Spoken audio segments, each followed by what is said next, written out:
Amen. Amen. I'm sure the Rav Shlita will be very happy to hear such a big crowd. I don't know, Kneinahara, not going to count how many people are here.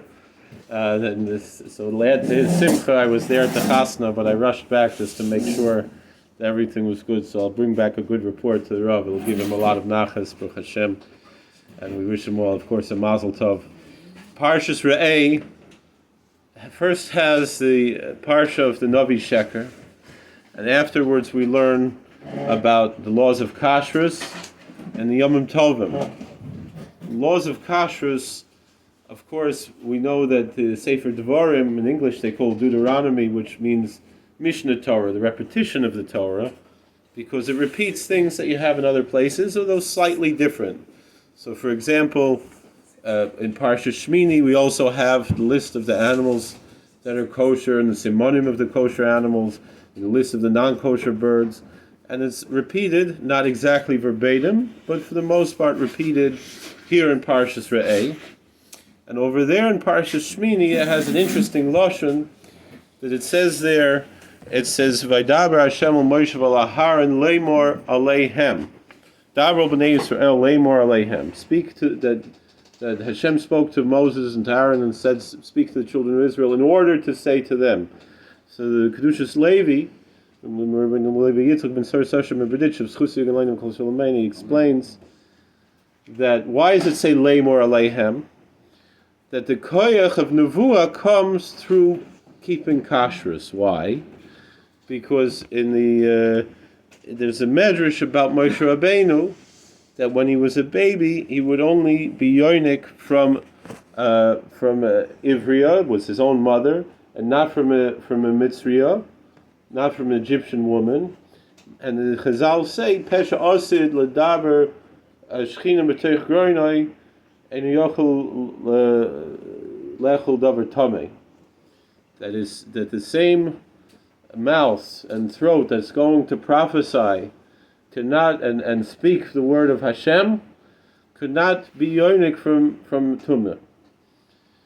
And since he brings there the Ramban HaKadosh that the Ramban says that the reason why we don't eat certain animals is because the Morla de Teve Achzorius.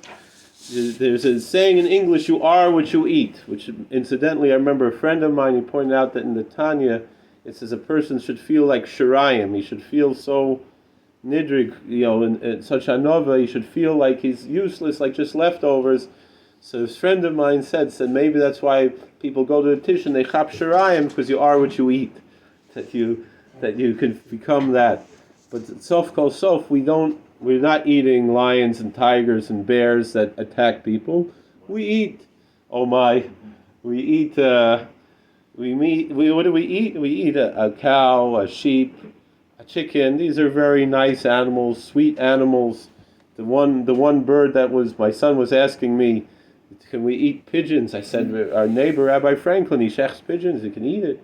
And the Gemara says that Elokim Yavakish is a nirdaf. It says in the pasuk that Hashem seeks out the ones who are pursued, and that they're ein l'chanidafim yosem yona b'nei tor b'nei yona, that the pigeons and the doves are very much pursued, and that's why they're kosher al gabi mizbeach, because these are animals that are nirdafim.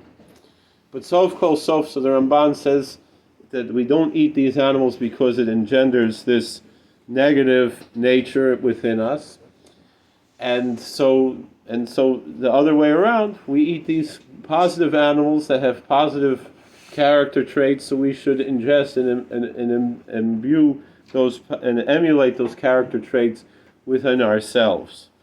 And that is the koyach, therefore, of nevuah, that we come to, because the Navi Yoel says, "B'nech v'neisecha yinavu," that your sons and daughters will prophesy, old men and young men will see visions. We're all going to be Nevi'im when Mashiach comes, but that can only come if we keep kosher.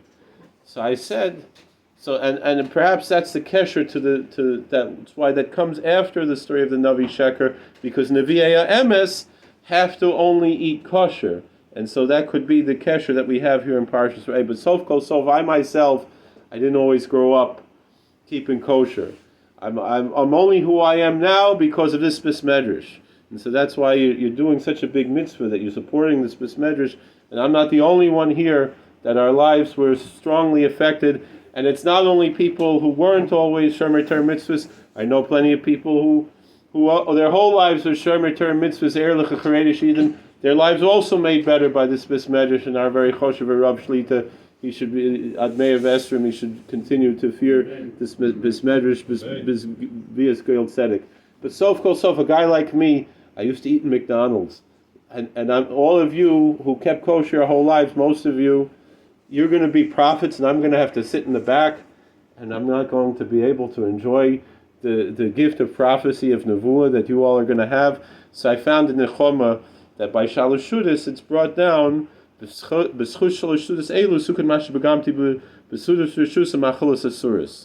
that by eating on Shabbos, the 3 meals, it's a tikkun and machalos asuras. So therefore, I make sure to eat a lot, but so I can be misakin all the tarfus I ate when I was a kid. But Baruch Hashem, I was already a little bit after my bar mitzvah. I was already keeping more, so it wasn't that much. I have to Moshe Rabbeinu even as a baby had to worry about it. So sof kol sof.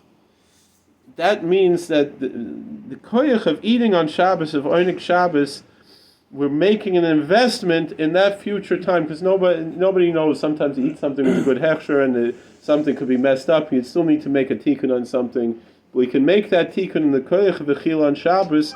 We can be zoiche, therefore, to that koyach of nevuah, and that's why in Shabbos and Yom Tov is this zelve bechina. And so that's why, again, after the whole parsha of the Navi Sheker, we have the path of the Nevi'ei Emes, which is kashrus and the Yom Tovim, and in that way we should be zoiche to that day of that Hiskalos Kvod Shemayim, when Taka will all be zoiche to feel that nevuah and experience that experience. Thank you, Rabbi Chanan.